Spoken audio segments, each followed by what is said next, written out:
Boa noite. Uma boa semana para cada um de vocês.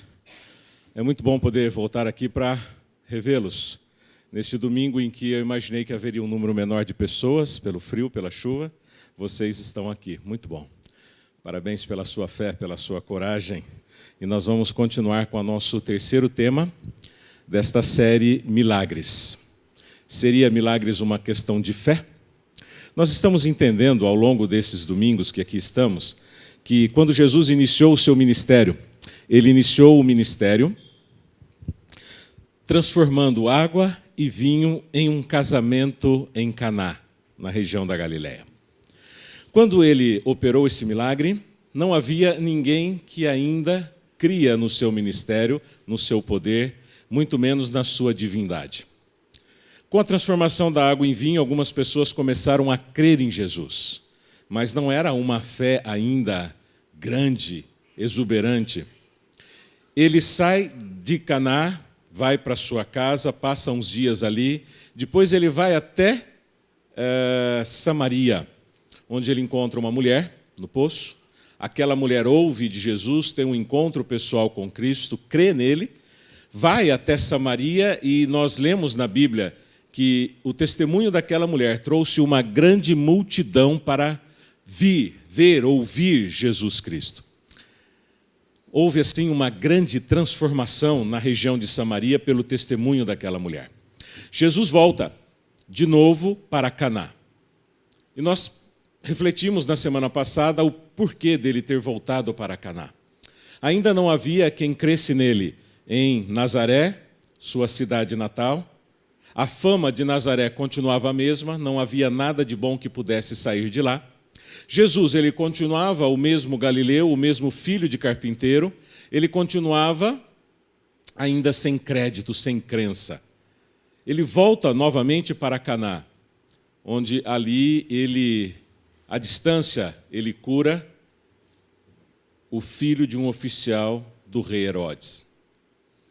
Aquele homem era de Cafarnaum, e ali a fé em Cafarnaum já é despertada, porque a Bíblia diz que aquele homem, a sua casa, os seus servos começaram a crer em Jesus. E as coisas começam a ganhar uma proporção diferente. Jesus, ele começa o seu ministério desenvolvendo a fé em cada coração de maneira assim muito cautelosa. Ele nunca trabalhou com sensacionalismo, embora a sensação das pessoas crescesse quanto mais milagres visse. Quando nós chegamos aqui no terceiro milagre, nós continuamos vendo João, o evangelista, o escritor, descrevendo Jesus realizando os seus milagres, mas continua chamando de sinais. Ele continua identificando que sinais é um método de Cristo de despertar a fé das pessoas em Jesus Cristo.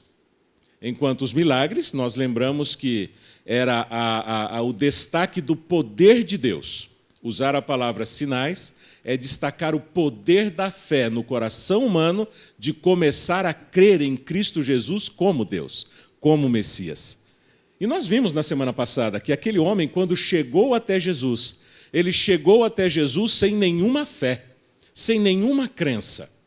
Jesus ainda não era famoso, não havia ressuscitado ninguém, não havia curado a vista, os ouvidos de ninguém, não havia curado nenhum aleijado, e aquele homem não tinha nenhuma prova, nada que pudesse despertar a sua fé. Do 0 a 100, em poucos segundos, aquele homem sai crendo totalmente em Cristo Jesus e na sua divindade.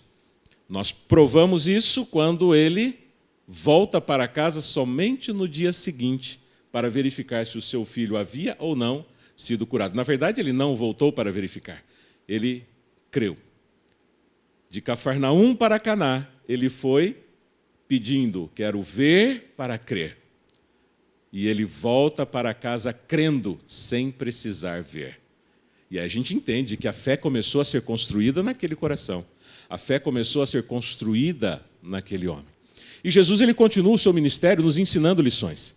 Jesus, ele continua o seu ministério construindo a fé das pessoas que estavam ao seu redor. E a missão de Cristo Jesus, muito mais do que curar, é salvar.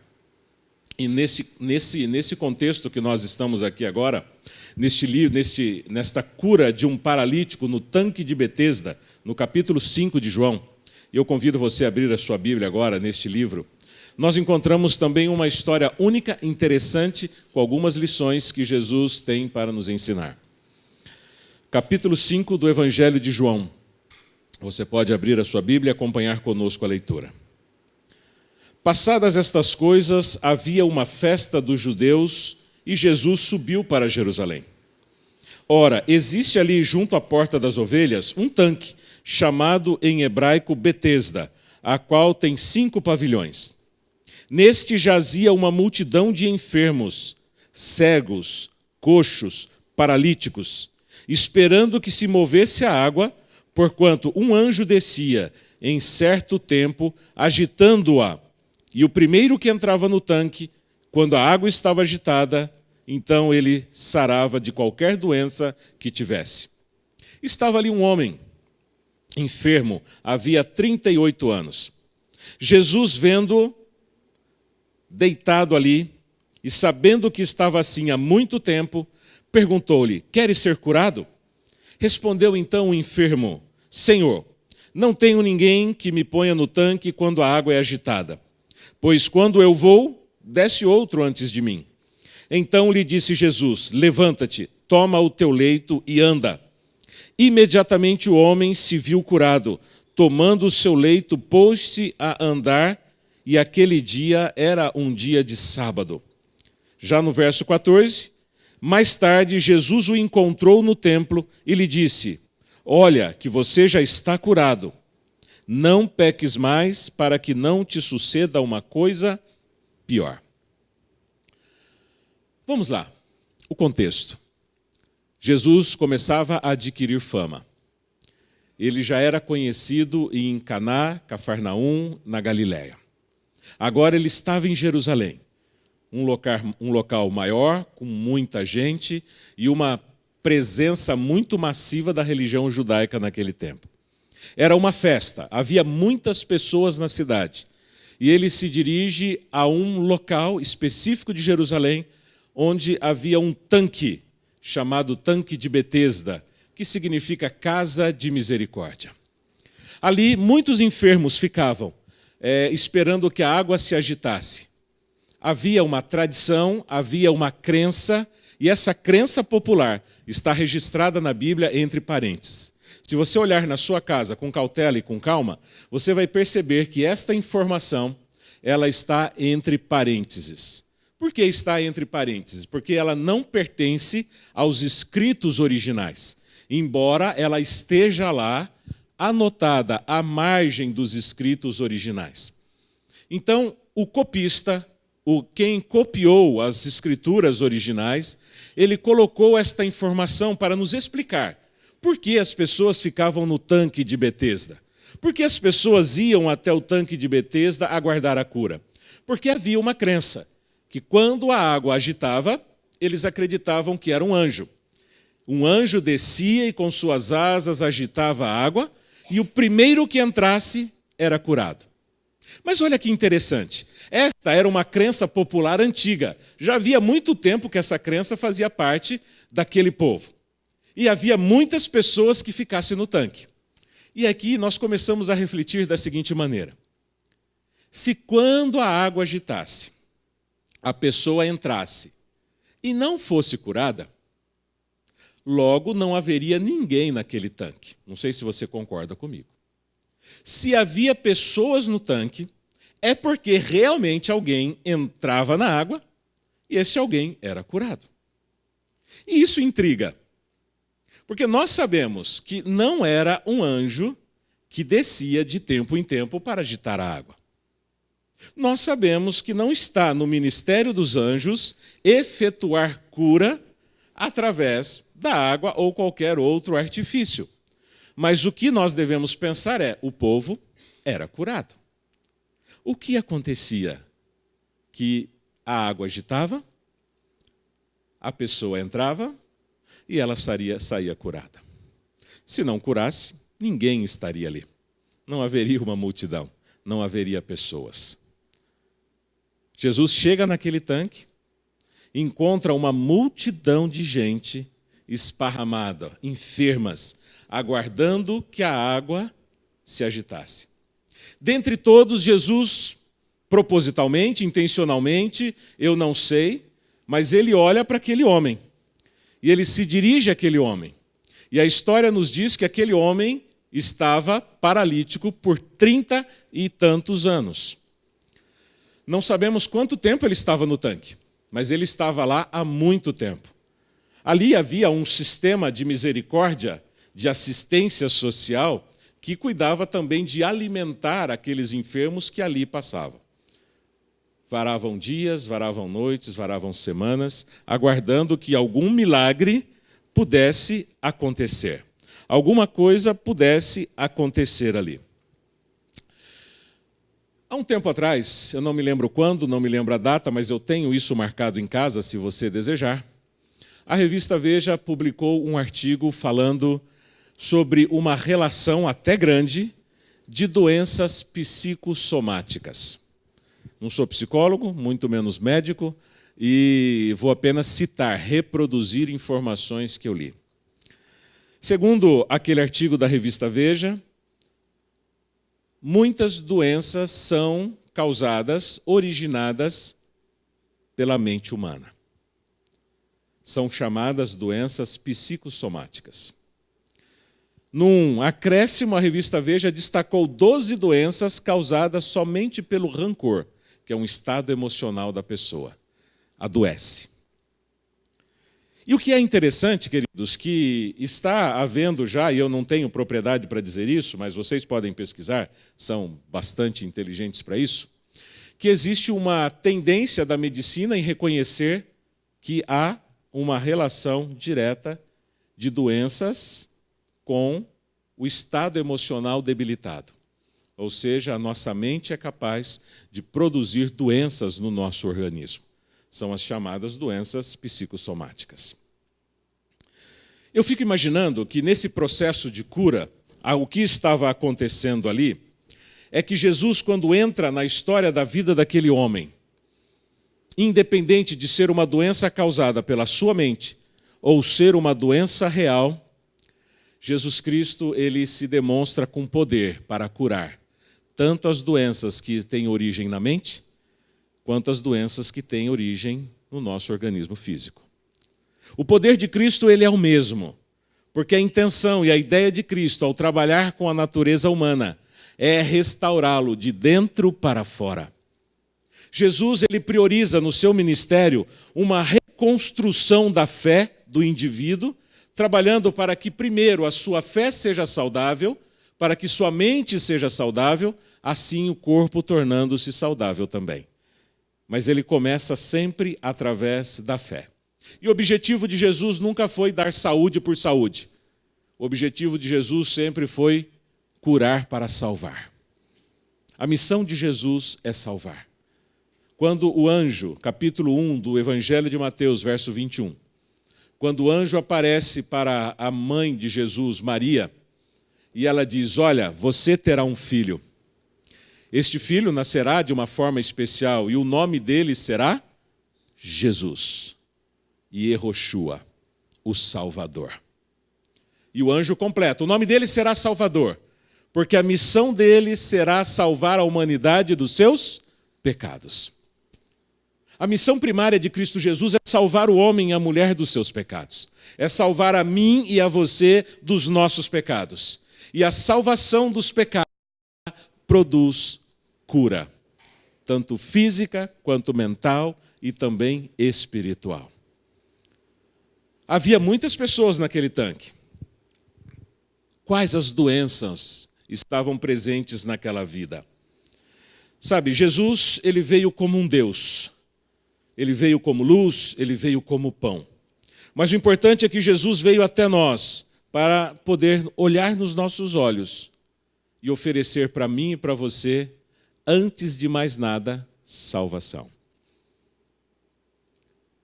A prioridade de Jesus é salvação. A prioridade de Cristo é salvar. A prioridade de Cristo é restaurar o homem de dentro para fora. E isso precisa ter início na relação do homem para com Deus, numa relação de fé, como nós estamos trabalhando aqui a cada domingo. Jesus sabia que naquela vida, naquela pessoa, havia uma doença real. Isso é um ponto interessante. A doença daquele homem não era uma doença chamada psicossomática. Não era uma doença desenvolvida pela sua mente. Era uma doença desenvolvida pelo seu pecado. Agora é uma informação nova para nós, na Bíblia, porque o pecado também produz doenças. Nós falamos muito de estilo de vida, falamos muito de intemperança como meio de se ter saúde. Mas espiritualidade também traz saúde. Uma fé bem alicerçada em Cristo Jesus também traz saúde. Uma vida, um relacionamento harmonioso com Cristo, uma relação de fé entre homem e Deus, também produz saúde. E nós precisamos nos lembrar disso. Todas as coisas são importantes para ter saúde, mas o relacionamento com Deus é uma delas, que nós precisamos ter em mente. Jesus olha para aquele homem, depois de tê-lo encontrado no templo, ele estava ali para agradecer a Deus por sua cura, e ele diz, olha, cuidado, amigo, não peques mais, para que não te aconteça uma coisa pior. Uma doença causada pelo pecado. Mas todo o pecado tem cura. E Jesus pode curar todos os pecados. Ele pode curar todas as doenças. Como aconteceu? Como foi o processo na vida daquele homem? Nós falamos do processo na vida de Maria no primeiro sinal. Nós falamos do processo na vida do oficial do rei no segundo sinal. E agora eu gostaria de falar um pouquinho do processo na vida daquele doente, daquele paralítico, neste terceiro sinal. Como que começa a operar a cura na vida de alguém? Quais são os elementos necessários para que alguém encontre a cura e a restauração física para uma vida mais saudável no seu relacionamento com Deus? Alguns elementos são importantes. Se nós olharmos para aquele artigo da revista Veja e lembrar que o rancor, ele pode gerar pelo menos 12 doenças no nosso organismo, nós precisamos lembrar também que a mágoa, ela também gera doença. O ódio, ele também gera doenças. A baixa autoestima também gera doenças. Nós sabemos disso pela experiência popular do nosso cotidiano. Nós vemos isso nas famílias, nas vidas, nos amigos, nas pessoas. Mas nós queremos falar do processo de cura. O porquê Jesus escolheu aquele homem. O que havia de diferente naquele homem que fez com que Jesus o escolhesse, já que ele não tinha uma doença psicossomática.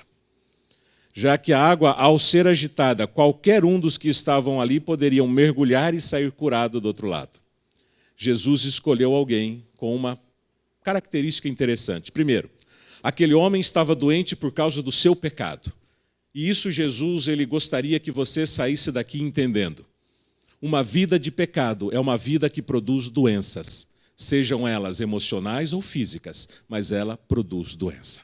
O desligamento, o afastamento do homem com Deus produz uma vida infeliz. Isso é o que Jesus está querendo dizer.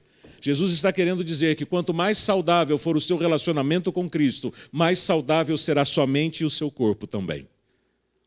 Naquele homem havia algo especial. Aquele homem estava ali por vários anos na beira daquele tanque sem conseguir entrar, porque naquele coração havia esperança de cura.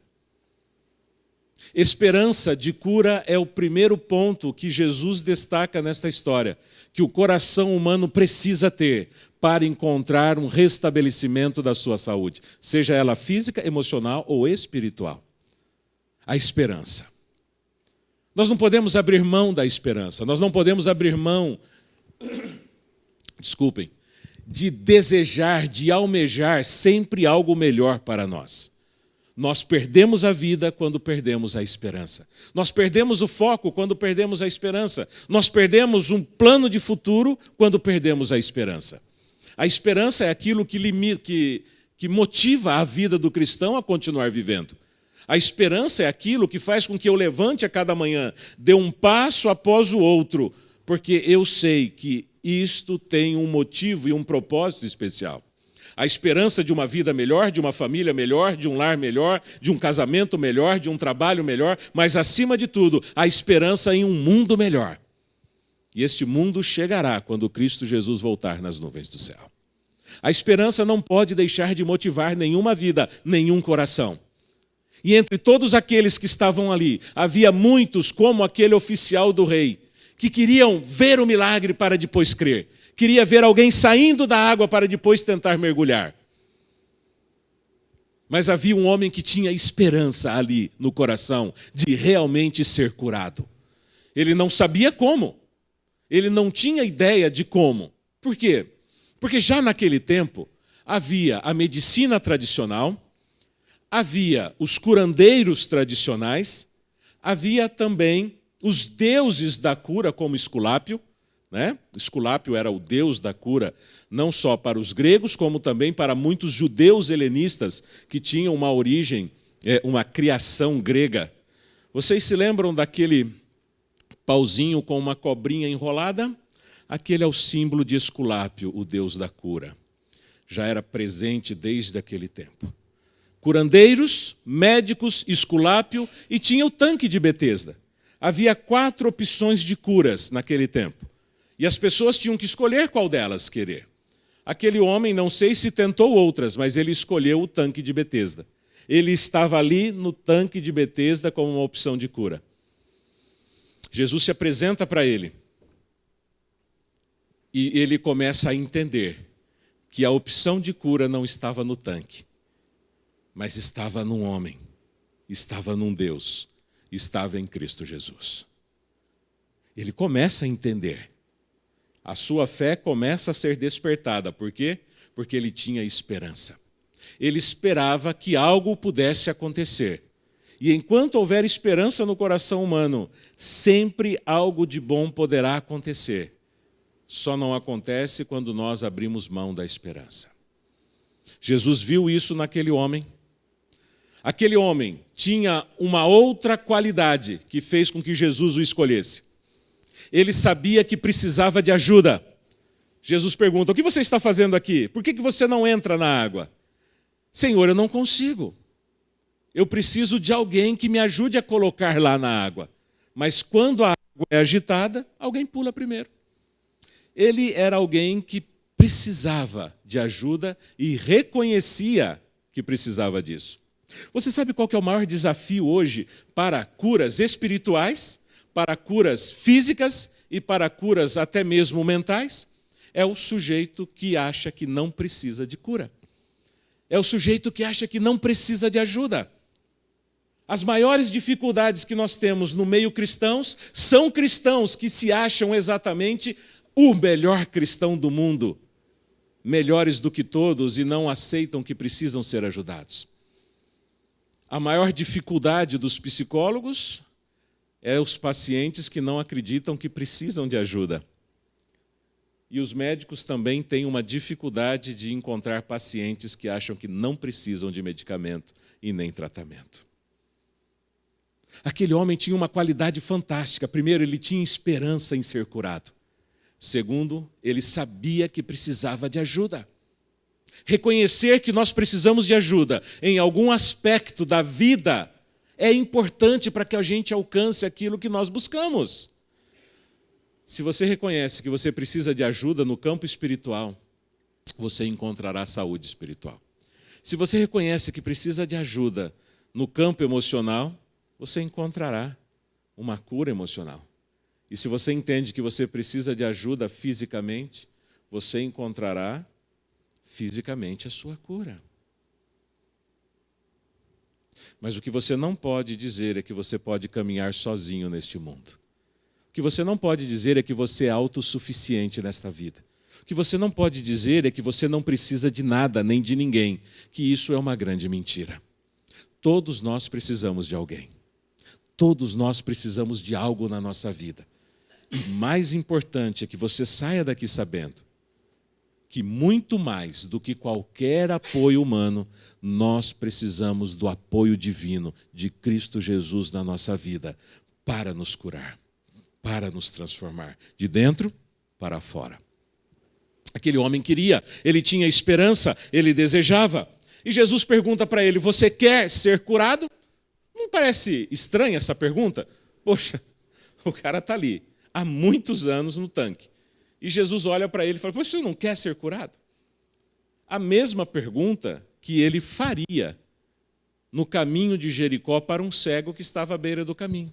O que você quer que eu faça por você, filho? Por que Jesus pergunta isso? Não parece uma redundância? Não parece uma incoerência? Se ele está ali, logo que ele quer ser curado, mas não. Há muitas pessoas que não querem ser curadas. Ser vítima ainda é um bom negócio. Ser uma vítima, um doente numa esquina do nosso país, hoje é quase que um negócio milionário.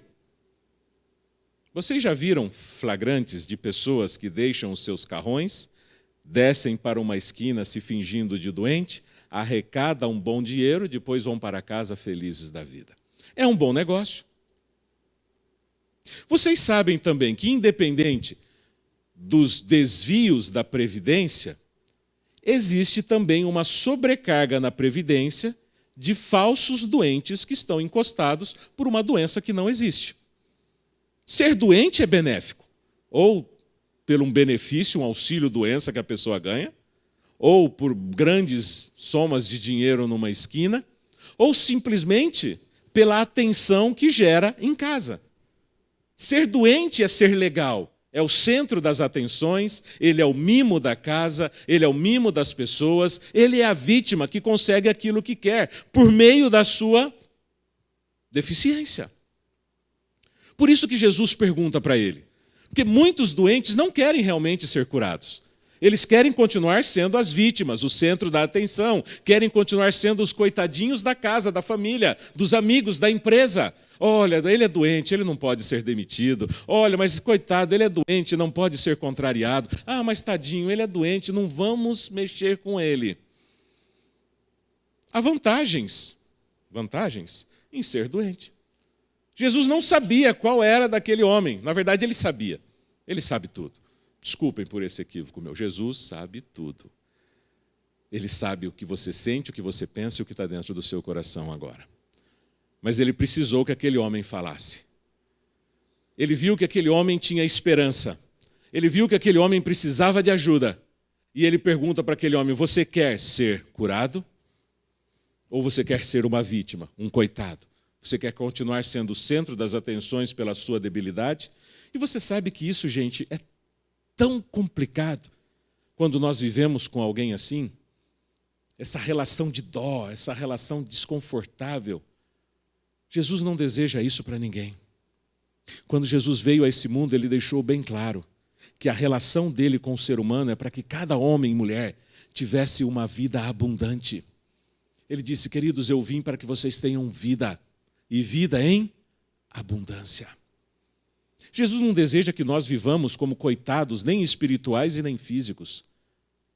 É lógico que ser doente é uma condição, mas permanecer na doença, porque nós queremos, já é uma deficiência mental ou espiritual. Jesus encontrou naquele homem 3 coisas fantásticas para que ele fosse curado. Nós, muitas vezes, nos encontramos doentes. Na relação homem com Deus, Jesus espera proporcionar para mim e para você um relacionamento saudável de comunhão. Jesus não tem interesse em crentes, homens, mulheres, espiritualmente doentes. Isso não é saudável. Não é saudável para a comunidade, não é saudável para ele, não é saudável para a própria pessoa. Quando Jesus nos convida a trabalhar a nossa fé e o desenvolvimento da nossa fé, Ele espera que eu e você entendamos e compreendamos que Ele veio para trazer a cura para o coração humano. Ele veio para transformar o coração humano em um coração totalmente novo. Nós não precisamos muitas vezes, queridos. Não estou aqui desconsiderando todas as doenças, mas nós não precisamos muitas vezes viver uma condição que muitos vivem, porque Jesus ele tem o poder para transformar a vida e o coração de cada um de nós que estamos aqui hoje. Ele tem esse poder, ele quer. Mas a grande questão é, existe esperança no coração humano para que a vida dele seja uma vida diferente? Existe vontade de ser realmente curado? Existe o desejo de ser transformado? Isso tem um paralelo com a história anterior, e vocês verão que há um paralelo com as histórias posteriores. Havia o desejo no coração daquele oficial que o seu filho fosse curado. Havia o desejo naquele homem para que ele pudesse sair daquele encontro com Jesus com a certeza de que o seu filho não morreria. E ele saiu dali com esta certeza. Ele não precisou que Jesus fosse lá, ele não precisou que Jesus o tocasse, ele precisou somente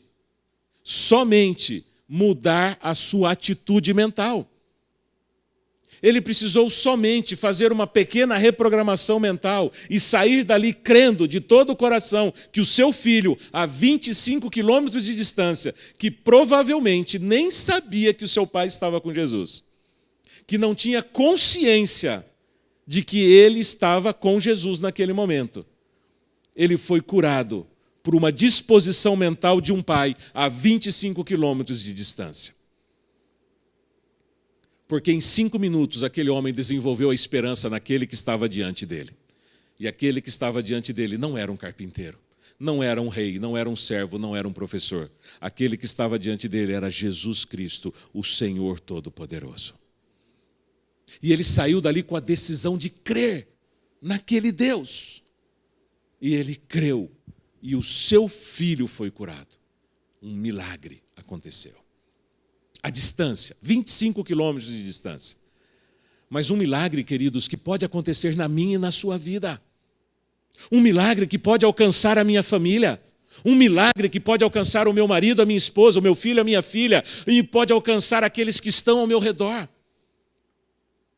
Um milagre capaz de transformar a sua vida hoje, se você sair daqui crendo em Cristo Jesus. Mas precisa haver esperança, precisa haver vontade, precisa haver o quê? O desejo de mudar. A autoestima elevada inicia o processo da cura. Inicia o processo da cura. Jesus encontra naquele homem a esperança, a vontade. São os elementos que desenvolvem a fé em qualquer pessoa em Cristo Jesus. Muitos ali eram curados no tanque, de forma psicológica. Acreditavam que podiam ser curados, caíam numa água que não curava e saíam dali curados. Às vezes nós não entendemos o processo de cura que nós vemos na televisão muitas vezes, operado por muitas igrejas. Seria realmente um milagre? Ou talvez seria uma condição psicológica daquelas pessoas que, mediante a crença, acabam saindo dali curados? Eu não sei. Mas ali houve uma cura física no coração daquele homem. Eu quero dizer para você, querido irmão, seja uma cura física, espiritual ou mental, Jesus é a peça-chave para começar a operar na minha e na sua vida. Eu não sei se você que está aqui hoje, eu posso estar falando para ninguém, eu posso estar sendo muito vão e vago na minha mensagem, por não haver ninguém aqui que precise de uma cura. Mas se de repente nós estamos falando com alguém que espiritualmente acha que precisa de uma cura, eu quero dizer para você, existe cura para você sim, e essa cura começa com Cristo Jesus. Se existe alguém aqui que está debilitado fisicamente por uma condição que pode ser originada pela nossa mente, eu digo para você, querido, existe cura para você também. E essa cura começa com Cristo Jesus. Então quer dizer, pastor, que não precisamos mais de remédio? Não. Não precisamos mais de médicos ou psicólogos? Não. O que você precisa é depositar a sua esperança em Cristo Jesus, é o primeiro passo. Depois a medicina e a psicologia podem ajudar qualquer um, mas precisa haver a esperança de cura, precisa haver a vontade de uma vida transformada e precisa haver a fé naquele que é poderoso para tomar qualquer situação comum e transformá-la numa situação incomum. Aquele que é poderoso de fazer qualquer coisa ordinária, transformar-se em algo extraordinário. Aquele que pega tudo aquilo que é impossível e transforma em coisas possíveis. Porque Ele é um Deus todo-poderoso. A nossa relação com Cristo precisa ser uma relação de homem para com Deus. Um Deus que tem poder, um Deus que tudo pode, um Deus capaz de todas as coisas. Porque a missão dele é salvar do pecado. E para salvar do pecado, ele transforma tudo aquilo que está ao nosso redor. Quando nós olhamos para os evangelhos, nós percebemos que 7 curas que Jesus operou, ele olha para a pessoa e diz assim: vai, porque a tua fé te salvou. Parece estranho, né? A minha lógica, a lógica humana, esperaria a seguinte frase: vai, que a tua fé te curou. Mas Jesus, ele não fala de cura, ele fala de salvação. O ministério de Cristo é para salvar. E quando nós somos salvos, nós somos também transformados, nós somos curados, nós somos resgatados de uma vida infeliz para uma vida feliz, de uma vida insalubre para uma vida saudável, de uma vida mesquinha para uma vida abundante. E tudo isso, querido, muda o estado da pessoa, muda o estilo de vida, muda como ela vive com os seus semelhantes. Porque a missão de Cristo ao salvar é proporcionar a você, enquanto a salvação eterna não chega, proporcionar a você uma vida abundante. Como viver uma vida abundante? Quando você desenvolve a fé em Cristo Jesus. Não como um rei, não como um homem, não como um servo, mas como um Deus. Na semana que vem nós vamos tratar dos 4 últimos milagres de Cristo no livro de João, de uma vez só. Mas por que falar de 4 em um dia? Porque o que Jesus precisava para que os outros 4 acontecessem, incluindo a ressurreição de Lázaro, só se tornaria possível pela compreensão que as pessoas desenvolveriam nesses 3 primeiros momentos. A fé de um galileu capaz de transformar água em vinho foi ampliada num homem capaz de curar à distância, independente do tempo e do espaço. E aí ele amplia o conceito de salvação com restauração. E o ministério de Cristo começa a ser compreendido. Que ele não está aqui para curar. Ele está aqui para salvar. Embora ele cure, mas a missão dele por trás da cura é salvar. Se eu e você aceitarmos a salvação de Cristo Jesus, se eu e você aceitarmos Cristo Jesus como nosso Deus, que pode salvar, se a nossa relação com Cristo for uma relação de um Deus que salva, ela será uma relação também que transforma, que muda, que restaura, automaticamente. Uma relação que você não vai precisar ver para crer. Porque se simplesmente eu e você crermos nisso, todas as outras coisas serão acrescentadas na nossa vida. O que você precisa de Cristo hoje? O que você precisaria que Cristo operasse na sua vida hoje? O que você acha que seria bom receber das mãos de Jesus hoje? Eu não sei se você precisa. A única coisa que eu sei é que se você depositar a sua fé nele, ele vai te dar. Se você confiar nele, ele vai realizar. Se você acreditar que ele pode sim operar tudo aquilo que você desejar. Encerro de novo com aquele texto que nós lemos, que ele é importante para nós. Vamos ali para o livro de Efésios, capítulo 3, verso 20. Por que esse texto é importante? Porque ele nos diz o seguinte, capítulo 3 de Efésios, verso 20. Ora, aquele que é poderoso para fazer infinitamente mais do que tudo quanto pedimos ou pensamos. Querido, de tudo aquilo que você pede ou pensa, Jesus ele pode fazer infinitamente mais. Ele tem poder para mais. Mas o que depende, na verdade, é conforme o seu poder que opera em nós. Onde está o poder da cura? Onde está o poder da restauração? Onde está o poder de uma vida nova? Onde está o poder de uma vida abundante? Está em nós. É a fé que eu desenvolvo em Cristo Jesus. É o poder da fé. Querido, você pode, mas Cristo pode muito mais.